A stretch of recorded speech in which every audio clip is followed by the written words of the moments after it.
All right, so I will go ahead and share my screen. I'm using Zoom. It's kind of a low budget OBS solution. Let me fire up this PowerPoint here. All right, and let's do the annotation highlighter. One day I will get good at this. All right, so here we go. Let's start it up. Oh, okay. So comparing US military strength to others, apples to oranges. Pretty exciting title. All right. Fallacy number one. Get rid of that. Numbers to numbers are like apples to oranges. First thing here, the total owned does not equal the total available. So again, using that simplistic, when people compare the US military to other militaries around the world, doing this kind of simplistic stuff where they say, oh, we got 10 aircraft carriers, they got 10 aircraft carriers, and or they've got 10 aircraft carriers, they only have 3, so we don't have to worry about them. Those comparisons are not very good. And let's get back to the slideshow and I will tell you why. Basically, it's like usually about 2/3 of military forces are down for maintenance and training. So you have naval ships being overhauled, the crews being retrained and certified. So any given instance, using the simplistic US aircraft carrier number again, 10, there might only be like 3 or 4 that are really available. And let's say we go up against China and they've got, 3.5 or 4 in 5 years. And out of those 3.5 and 4, they've got 3 available and they face off with our 3. Well, that's not even going to be the case because America is kind of like the global cop. We've got a global military presence that's all around the world. So those remaining 3 aircraft carriers that you have, one might be in the Middle East, one might be off the Atlantic, another one might be off the Pacific somewhere. So, and then if a conflict breaks out, getting another aircraft carrier to where it's needed could be problematic as well. So really what you're talking about is a third of a third when you're comparing what an adversary could probably muster, because China doesn't have global naval commitments, say. They're more worried about their Navy being there. They could put off training or train real hard and then get all their stuff ready for a strike. So they might have like an 80% availability rating. So their 3 aircraft carriers come out. We have our 1 aircraft carrier come, they get in a brawl, and then another aircraft carrier comes piecemeal, maybe not even massed. The 2 remaining aircraft carriers are a third that's pulled out of training, quickly. And so maybe they 1 versus 3 as they show up, or 2 versus 3 as they show up. It's comparing just numerically, like I've seen so many things happen, is wrong. Also, a lot of people say, well, our stuff is better.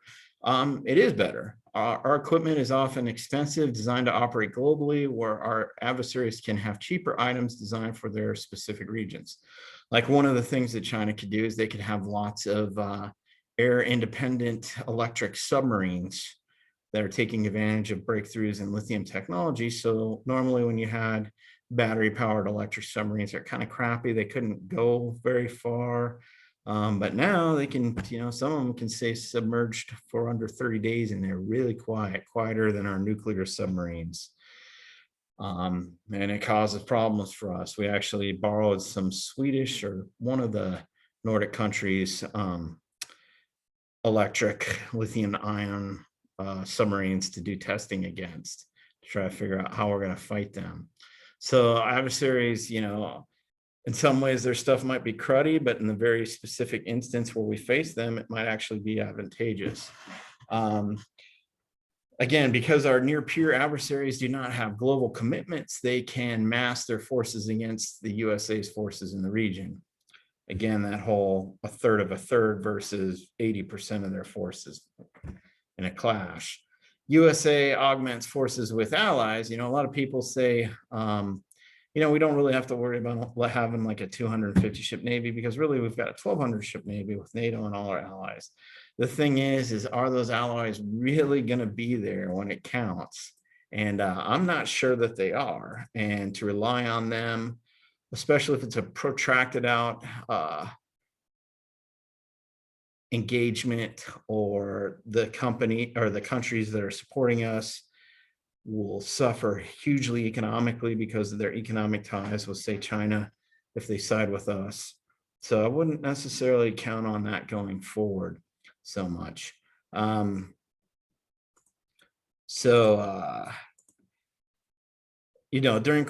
conflicts, reinforcements may come, but in piecemeal instead of mass, which negates numerical advantages, kind of like how I talked about.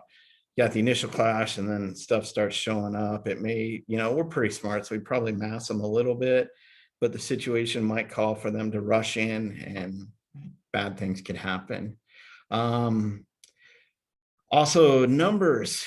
The numbers are the highest, man, a lot of the times. Numbers claimed by the other side might not be accurate. For example, START treaties do not cover tactical nuclear weapons.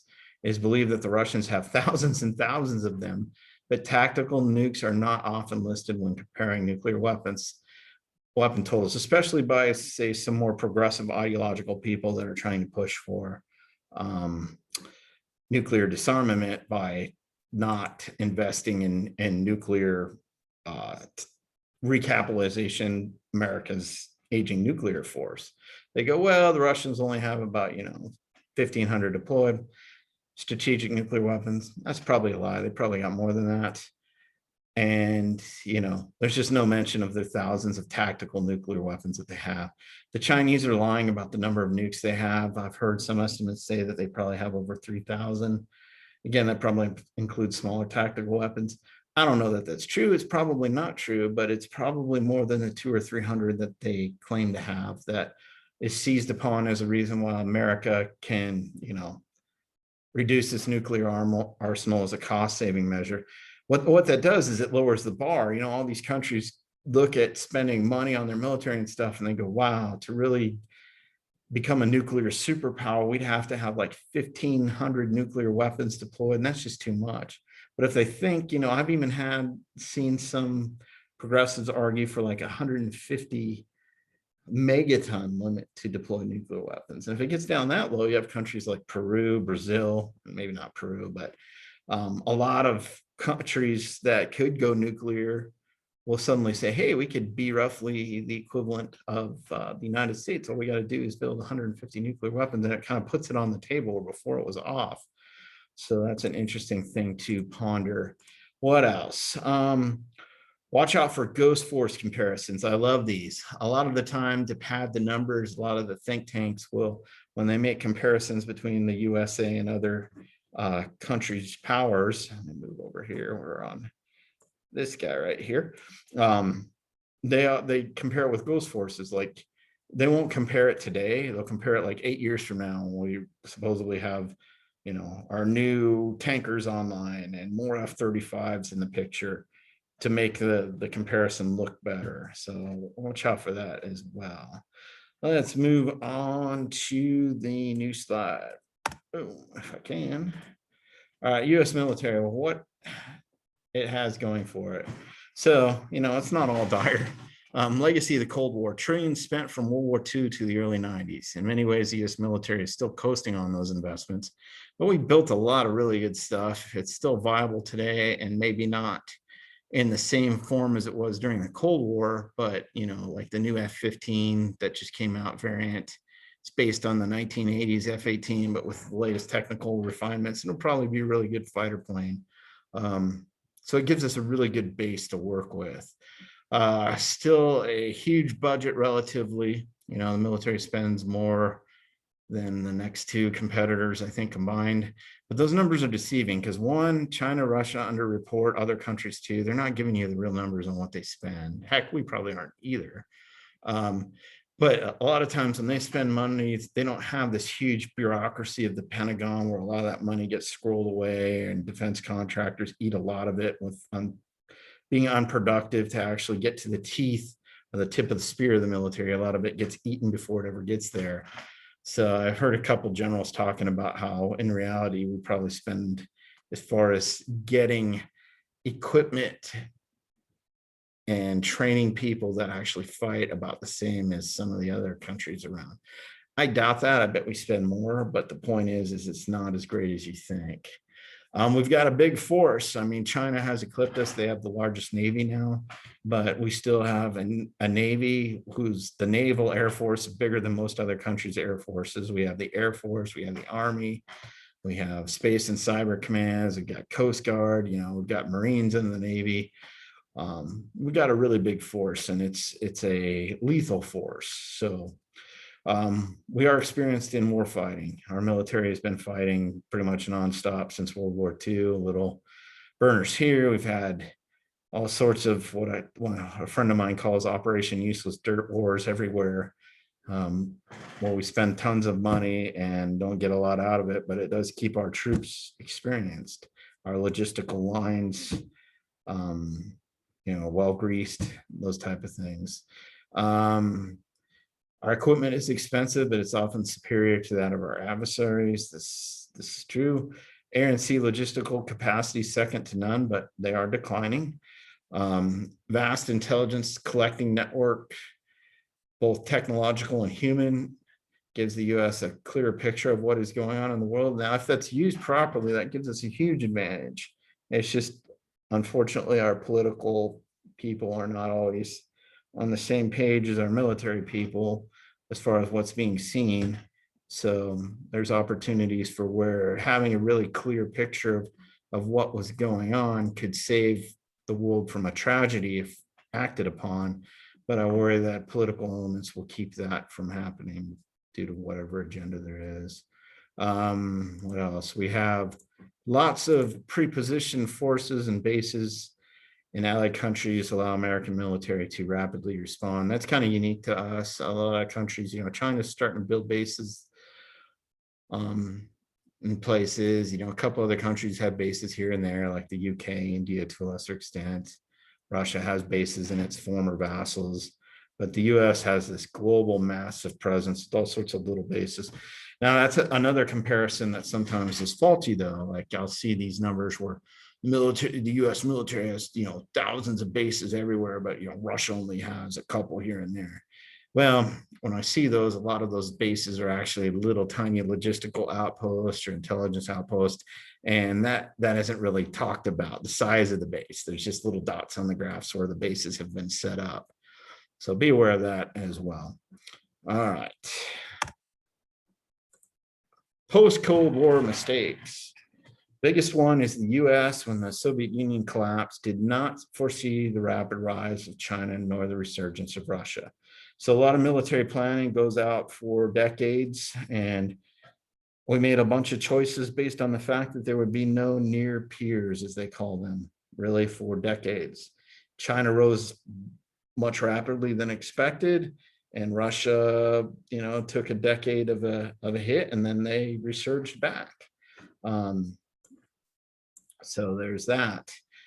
With the lack of investment in new oil exploration and drilling by the West, and that's expected to be close to like $1 trillion. I put trillions in there, it's really trillion. Short, but like in the 2030s. Now, that could be the green agenda or whatever. I was just reading articles about it.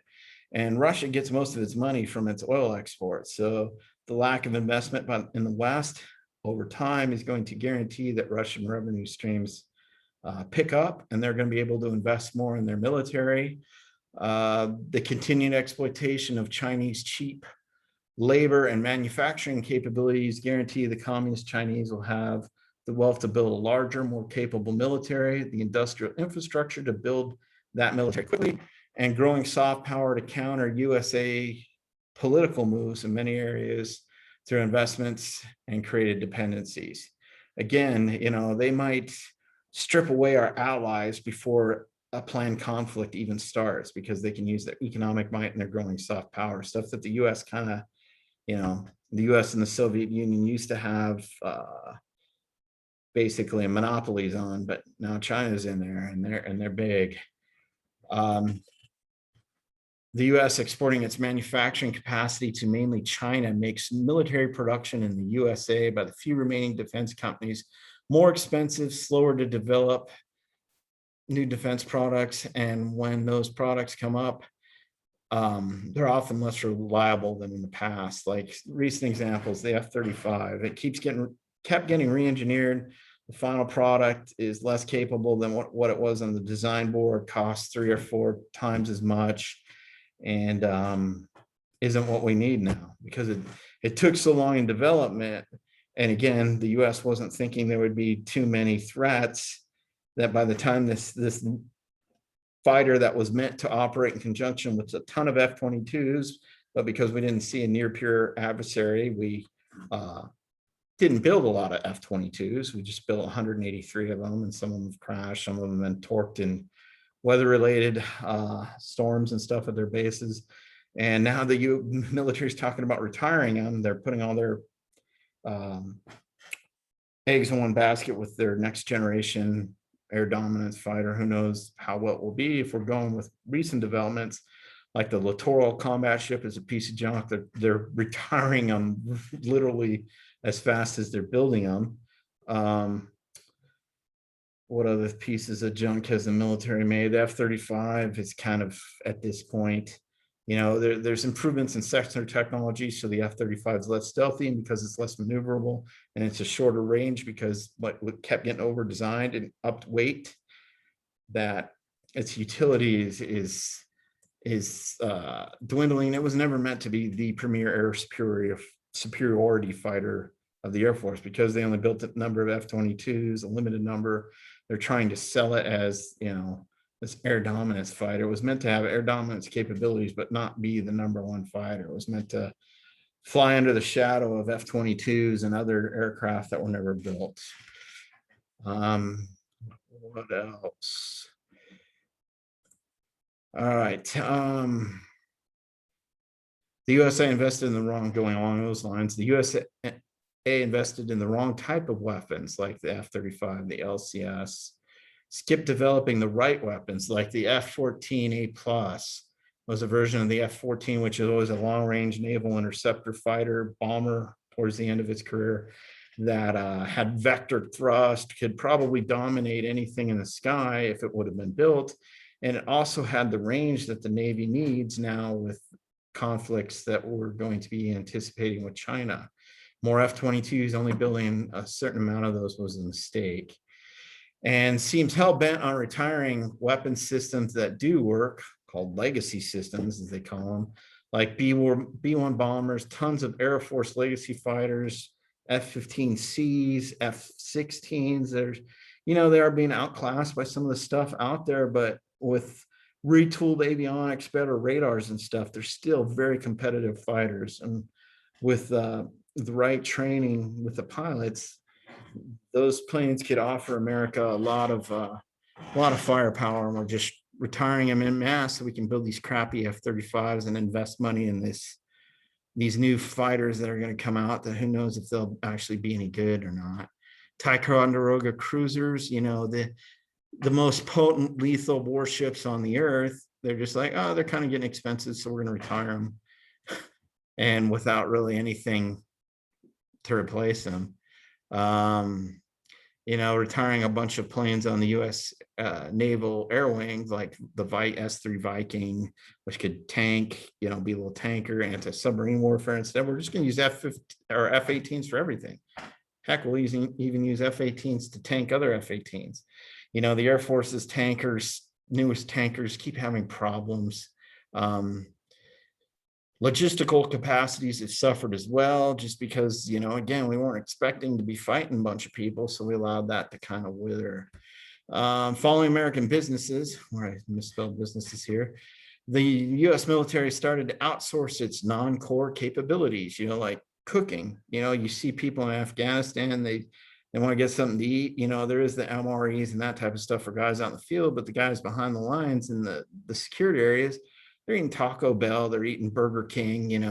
There's not like a latrine setup where people go and get food. There are in some areas, but a lot of that stuff is outsourced, and it makes the U.S. military reliant on local resources, corporations to get that stuff there. And in certain types of conflicts with near peers, those resources may not be there. In fact, they might even be purposely targeted by an enemy to keep them there away, because they know the U.S. is relying on them. So it's risky.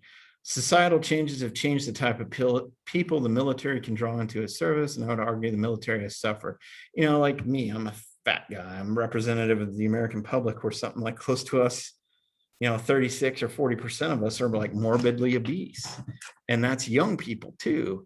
The Marines had to add an extra week on to their training about Marine Corps values because the people they were getting in didn't cut it, like morality and value wise.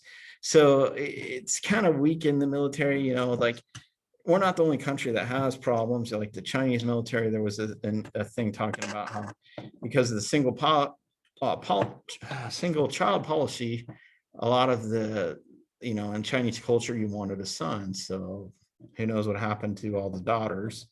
But the people got their sons, they totally doted on them. So they raised this generation of spoiled brats, and the military is having problems integrating them into a cohesive fighting force because they don't take discipline well. They're kind of wimpy. We're not the only people dealing with stuff. USA, since the Cold War, has been burning up a lot of its existing Cold War stocks. Like we had this huge inventory of really good military equipment. So what do? We send it over to these wars that we fight with one hand tied behind our back, drop 500K smart bombs on a guy with a village with $100 used AK-47. He blows up, he dies. His brother and cousins come out, and there seems to be an endless supply of them. We keep dropping 500K smart bombs. By the same time, we're burning up, Cold War era F-16s, F-15s, that cost tens of thousands of dollars to operate and have limited lifespans. And we're just burning it all up, fighting wars that aren't the smartest wars to be sucked into. And if we are sucked into them, maybe we should fight them a little differently. That's for people smarter than myself to work out. All right. Vulnerabilities, technological and industrial. So we're talking about American vulnerabilities currently and going forward will increase. America is losing its technological edge. Although we are a society, though we spend the most out of all societies on R&D, other nations have gotten clever about getting technology for pennies on the dollar. American technology through rampant industrial espionage, the latest Honeywell incident where they just put a bunch of military secrets out on a file server and the Chinese just came in and said, oh, thanks. Technology transfer through co-development in offshore factories, ownership of American laboratories at universities. Koreans are buying, it's not just the Chinese or the Russians, other countries are buying laboratories, investing in laboratories at leading research universities, so they get first crack at the research that American universities are putting out. That company that made the in Massachusetts that made the robot dogs, they just got bought by Hyundai in Korea. So we're real stupid about that type of thing. We just say, oh, you got the cash, come on in, buy all this stuff. Get it for cheap, and it's the Western Europeans will also do things like, they want a buck, so they'll take some pretty advanced stuff they got and sell it to the Chinese for, dirt cheap. The China is great at, saying, hey, we're going to have the largest market. If you want to participate in this largest market, you got to play ball. You got to come in and do co-development and share your technology. And if you don't, well, then you don't get access to the market. So Western companies will come in, do what they say, do co-development, share their technology. And then all of a sudden these factories start popping up, producing clones of what they just, agreed to build in China. How'd they get that technology to do that? And then pretty soon they'll be run out. China's no dummy, all these Western companies come in, they set up factories, and then they play poker, back in their home country saying, oh yeah, we got this company over here, this factory that's worth $100 million that's going to produce this. Let's trade it on the stock exchange back home, speculative trading. Chinese are never going to let the money that's generated out. You got to keep it China. You got to keep reinvesting in China. You can bring a little tidbit out. They're not dumb, but we're dumb for allowing them to take advantage of us. What else?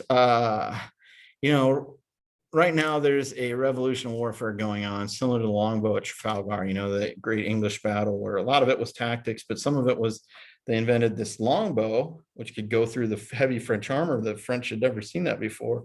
changed the face of warfare for that time period. Same thing's going on now with unmanned combat aircraft, sensor technology that makes stealth less stealthy, bad for America. AI, quantum communications, communications that possibly can't be broken, which puts us, we rely on breaking other people's encryption. Drone swarms, cheap suicide drones.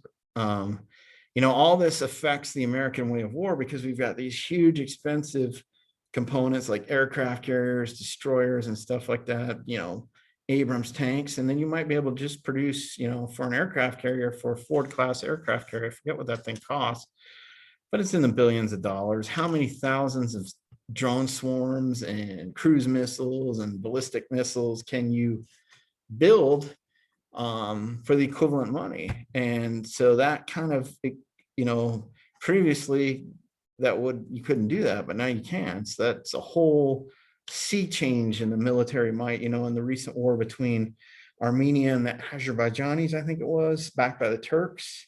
A lot of the Armenians got creamed because the Turks were giving their guys drones. And so that's telling. American new weapons development cycles are too long. Talking about the F-35, how it just took, years and years for this thing to get from concept to deployment. It's just now getting combat coded. Its gun doesn't really work yet. It's got all sorts of problems. And the whole world that it assumed would exist when it was designed initially doesn't exist any longer. So that, and the Chinese are going more of the Silicon Valley model like that. I saw an article where that was cited, where they looked at things and said, we want rapid development of our military tech. We don't want to do it like the Americans do it, where they have this bureaucracy in the Pentagon and Washington that's just dirt slow and overmanaged, and everybody's got their finger in the pie. We want stuff that's rapid, go, go, go. And they're doing it. And those development cycles, they're going to beat us technologically because they can produce stuff. Plus, they get most of their technology from us for free or nearly free through industrial espionage, co-development, and all that. So it's a real problem. My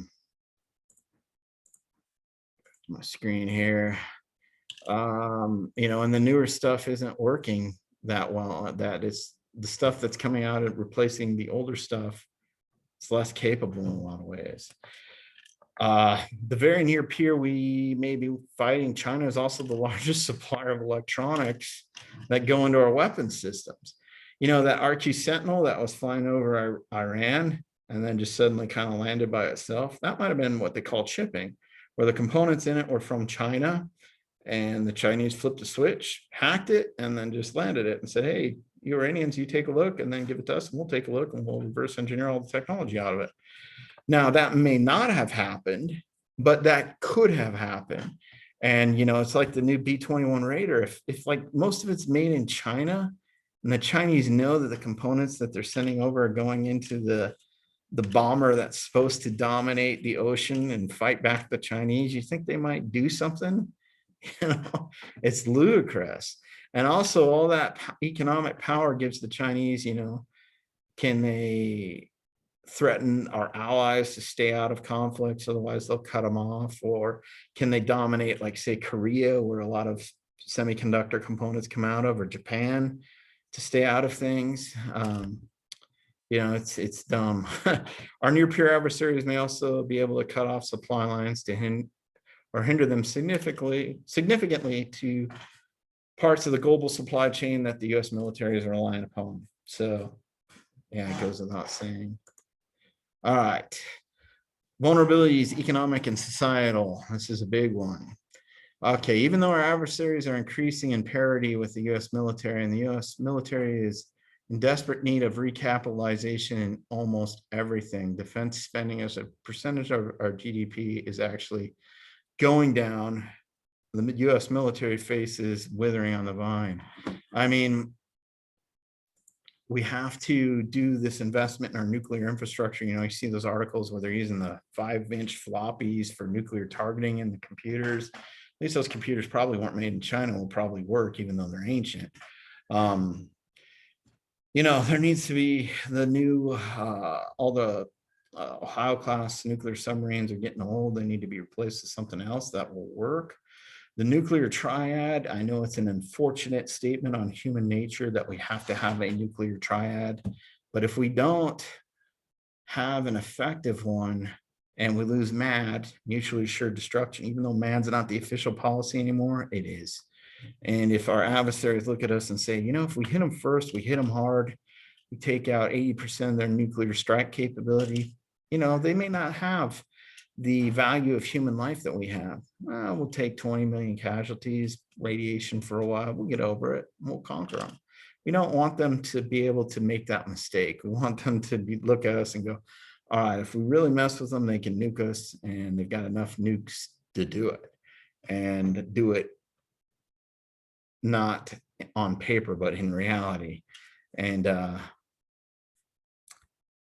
we might lose that because, you know, nuclear weapons are ugly. No one really wants to deal with them.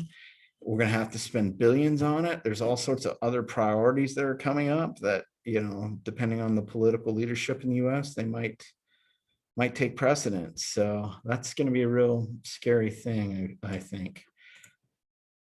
What else? The US has been spending trillions on war, domestic programs, and economic stimulus packages due to the virus and other things. Inflation is already starting to kick in. It might get a lot worse, which will affect all areas of US society, and including the US military. So if we start getting into this inflation or hyperinflation, everybody's going to take a hit. The increasing US federal debt load is taking up funds from spending in all areas, and does affect military spending, and will affect it more in the coming years. That percentage of interest on the debt taking up more and more of the federal debt each year, it's going to be problematic. If the USA loses its reserve currency status, this will have dramatic effects on how much the US dollar is worth around the world, and will dramatically affect all sorts, you know, all the military recapitalization effort. There isn't going to be money for jack squat if that happens. I got to tell you, I'm not an economics guy, but from what I see, it's almost destiny. If you look in the past, you know, there's people with charts talking about all the great powers that have come along and how long and years they've kind of occupied the preferred global currency of the world. And then you look at the US, and we're right about to the end of the line if it's consistent through history. So again, society may retask the military to do all sorts of non-warfare fighting tasks, such as fight climate change, provide humanitarian relief, build public infrastructure, et cetera. Nothing necessarily wrong with all those things, but you know, if you're laser focused on fighting war, you know, as people described, killing people and breaking stuff, that's what you're going to be really good at. But if your focus is shifted in all these different areas, you're going to be less good at this. It's just how it is. And our adversaries don't generally care about all that stuff. They play lip service to it, but they don't. Making sure the US military is green and woke is having detrimental effects. Now, I'm not going to get into politics, all that, but, you know, just one example, like rocket fuel for, you know, they changed the formulation of the fuel that goes into like anti-air missiles and stuff like that. They're carried on planes, and it sucked. You know, like 1 in 3 of them were not igniting, or igniting low and making the missiles useless. So I stopped researching on where that was headed. I'm assuming that got worked out, but those type of things, you know, I saw in the early 2000s, I remember this was under the Clinton administration, when they're talking about there was a $25 million shortfall for ammunition stuff needed for training. And then a couple of weeks later, I saw that the Navy was spending 25 million on gender neutral bathrooms. Now, again, you might think that that's great and an admirable goal, but I'm telling you, that's money that wasn't spent on war fighting. You know, you can counter and say, well, in order to get the best people in the Navy, we got to have both genders or multi-genders representative. I'm not going to go on all that. I just say that societal norms changing affect military readiness in that way. I won't go into the Israelis' comments on all that. I'll skip that for now. All right. Vulnerabilities, overcommitments, Pax Americana is expensive. There's this history called the Pax Romana. What was Rome, where there was this chunk of history where Rome dominated, kept the peace. And even though America's been in all sorts of little wars since Korea, Vietnam was fairly big, but it wasn't a near peer war. Desert Storm was big, but it wasn't a near peer war. We've kept kind of this peace going in the world where near peers, a world war type war breaking out hasn't happened. And it's cost us trillions of dollars to do that. And as we become poor, our allies are still used to having Big Brother, watch over them and protect them, and they're unwilling to spend their share. So that creates a problem, because the allies that we might rely on to help us fight a near peer war aren't necessarily as capable as we would like them to be. Without large investments in the U.S. military's force structure, it will lose out to other rising powers numerically, simple numerics, and technologically. China now has the largest navy. Some of their ships are even pretty good. Their new destroyers that have come out, their Type 53 catamaran boats are pretty good because they're small, they can hide, but they pack a big punch. They've got stealth fighters and stuff, and they're not as good as ours, but again, their iteration cycles are faster. So 10 years from now, that might be different.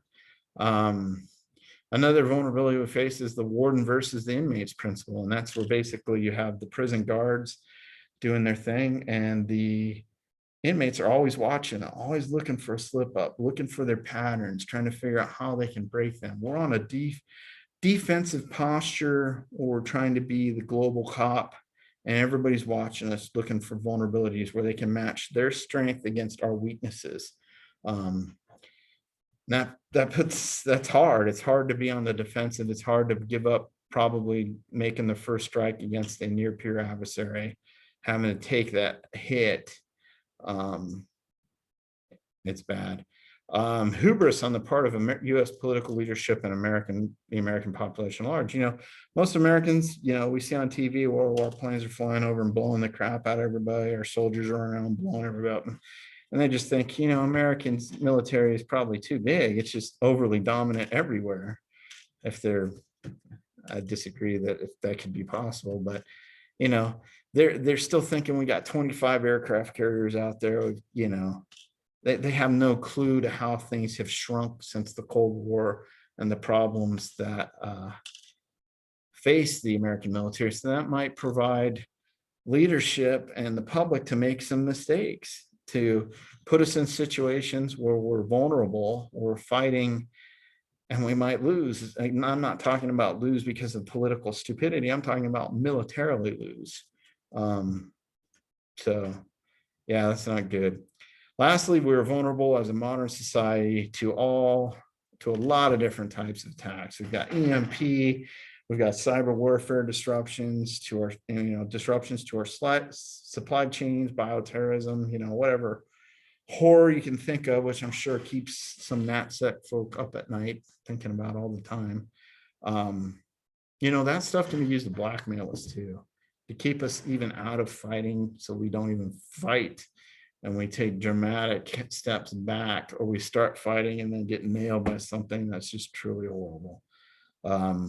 So we're vulnerable to all that stuff, more so than other countries, because our country is pretty advanced. It was the first advanced country, so not a lot of thought against, for cybersecurity and infrastructure protection from EMP and all this stuff was really put in, where other countries, as they're coming up later, that knowledge started to come out, so they're more prepared, or they're just not as advanced, so it's less of a threat. All right, let's wrap this bad boy up. Solutions: rebuild America's industrial base, reshore, spend more on our military, reduce our commitments in defending others, just coming to people and say, hey, if you're not going to pay up, we're out.